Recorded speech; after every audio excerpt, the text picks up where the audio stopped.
It's not polite. जंग जीतने के लिए 3 चीजों की बहुत अहमियत होती है, गैरत, ईमान और अकल। लेकिन यकीन कीजिए पाकिस्तानी कौम यानी आप इन तीनों चीजों से खाली हैं। आज मैं आपको मायूस नहीं करूंगा, बल्कि आप लोगों को हकीकत दिखाऊंगा, आप लोगों को आईना दिखाऊंगा। आप लोग वो कौम है कि जिनके इंतहाई संगीन और परेशान कुन हालात में जब आपकी शहरत काटी जा रही थी, तब भी पाकिस्तान के यूट्यूब पर ट्रेंडिंग में ड्रामे और गाने थे।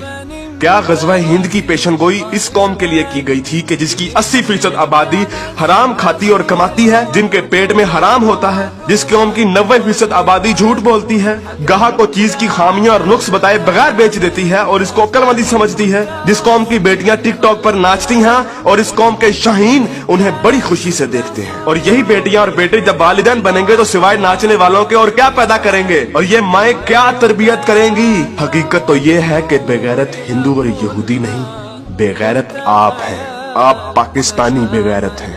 आप लोग वो कौम हैं जो वैसे तो सारा साल इमाम हुसैन के मुकद्दस नारे लगाती रहेगी, लेकिन जब वाकई में कश्मीर मैदान करबला बनेगा तो सारी कौम वही कूफा वाले बन जाएंगे जिन्होंने इमाम हुसैन से कहा था कि आप आए हम आपका साथ देंगे, लेकिन जब वक्त आया तो कोई अपने घर से नहीं निकला। फिर ये लोग तालिबान की मिसालें देते हैं कि तालिबान के पास कुछ भी नहीं था, कोई असबाब नहीं थे, लेकिन अल्लाह ने उन्हें फिर भी फतह दी। मुझे हैरत है कि ये किस मुंह से तालिबान की बात करते हैं। तालिबान को अल्लाह ने फतह दी थी तो उनकी गैरत, उनके ईमान, उनके तवक्कल, उनकी जिद्दोजहद, उनकी कुर्बानियों, उनके अज़म, उनके इस्तक़लाल और उनकी जिहाद की बिना पर। ना तो उनकी बेटियां टिकटॉक पर नाचती थीं, ना उनके बेटे गेम ऑफ थ्रोन्स और गानों और फिल्मों के शदाई थे, ना वो हराम खाते थे और ना ही वो नमाज कज़ा करते थे। कश्मीरी तो बेवकूफ है कि उन्होंने इस कौम से सारी उम्मीदें लगाई हुई हैं, जिस कौम के नौजवान मुजाहिद भी हैं और मुफ्ती भी हैं, लेकिन सिर्फ फेसबुक, ट्विटर और इंस्टाग्राम के। बल्कि लोग नौजवानों को और इस यूथ को बहुत सराहते हैं, कहते हैं कि ये पाकिस्तान का एसेट है, लेकिन मैं ये कहता हूँ कि ये नौजवान लानत है। इस वक्त पाकिस्तान की तकरीबन तमाम यूनिवर्सिटीज फहाशी, फहश गोई, गलाजत, नशा, इश्को माशूकी का अड्डा बनी हुई है। इन नौजवानों ने इस्लाम को मजाक बना दिया है। इन्हीं नौजवानों ने मॉडर्निज्म के नाम पे फहाशी और बेहयाई को रिवाज दिया है। हर लड़की आजकल टाइट्स पहन के फिरती है। इस्लाम और तहजीब का कोई नामो निशान ना यूनिवर्सिटीज में है ना कॉलेजेस में।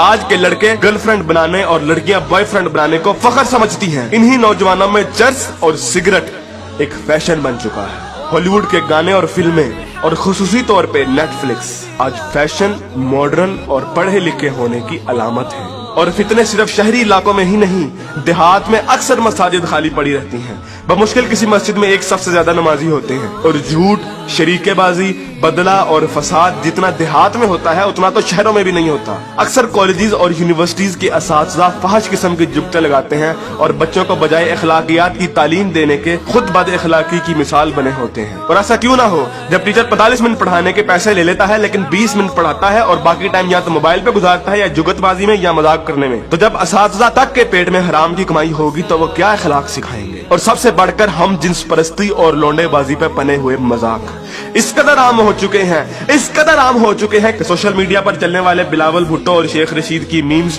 इस कदर आम हो गई हैं कि जैसे ये कोई मसला ही नहीं, जैसे ये कोई खिलाफ इस्लाम, खिलाफ तहजीब कोई बात ही नहीं। ये फितना मजाक मजाक में इस कदर आम हो गया है कि अब तो कोई स्कूल, कोई कॉलेज, कोई यूनिवर्सिटी से मुस्तस्ना नहीं। जिस कौम के बच्चे 12-12, 13-13 साल की उम्र में स्कूलों से ही फहाशी और पोर्नोग्राफी के मरीज बन जाते हैं, तो क्या वो हवस के पुजारी नहीं बनेंगे? ऐसी जगह ज़ैनब जैसे केस सामने नहीं आएंगे तो और क्या होगा? मुझे हैरत होती है कि हर बंदा मीडिया को तनकीद का निशाना बनाता है, हर बंदा मीडिया को फहाशी का असल कसूरवार ठहराता है, लेकिन खुद को कोई जिम्मेदार नहीं ठहराता, जो उस मीडिया को बड़े शौक और बाकायदगी से देखता है और उस मीडिया को अरबों रुपए का बिजनेस भी देता है।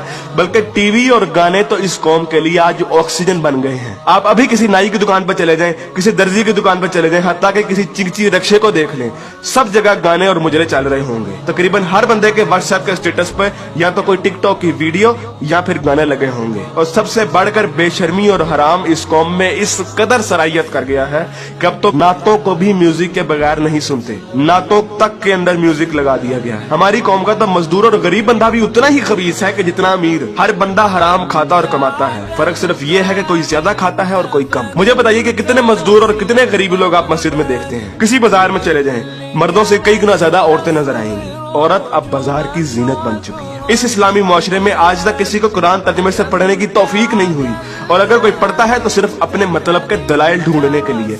बरेलवी कुरान खोलते हैं तो ईद मिलादुन नबी को सही साबित करने के लिए। शिया कुरान खोलते हैं तो जुलूस और मातम को सही साबित करने के लिए।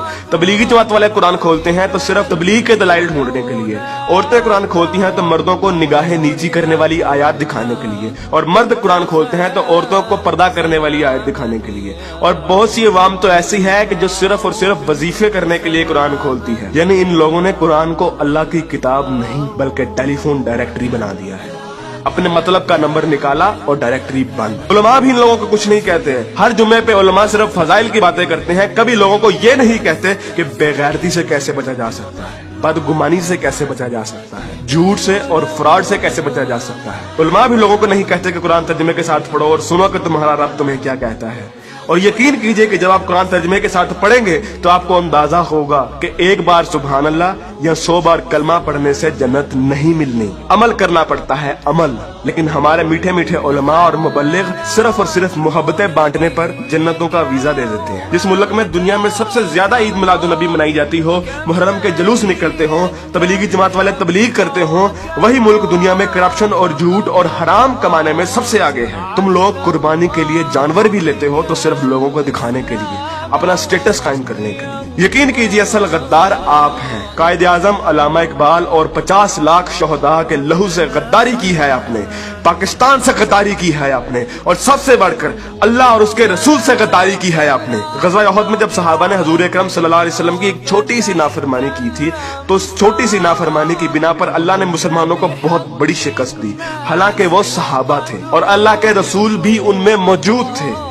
लेकिन आज आप लोग ये कहते हैं कि अगर जंग हुई तो आसमान से फरिश्ते उतरेंगे कतार अंदर कतार। तो पहले अपने अमाल और अपनी औकात देखिए और फिर बात कीजिए। ऐन मुमकिन है कि आप लोगों को इस तकरीर का कोई असर ना हो, क्योंकि जिस पेट में हराम, जबान पे झूठ, कानों में गाने और आंखों में हवस भरी हो, उन दिलों पर हक की बात असर नहीं करती। मैंने कभी इतनी बदतमीजी और सख्त अल्फाज से बात नहीं करनी थी, लेकिन यकीन कीजिए मैं बहुत मजबूर हूँ साफ साफ अल्फाज में अपनी कौम को उनकी हैसियत दिखाने के लिए कि असल में बदनामी के जिम्मेदार आप लोग खुद हैं, कि असल में जलालत आप लोगों ने खुद खरीदी है। ना तो आप कुरान के मोमिन हैं, ना इकबाल के शाहीन।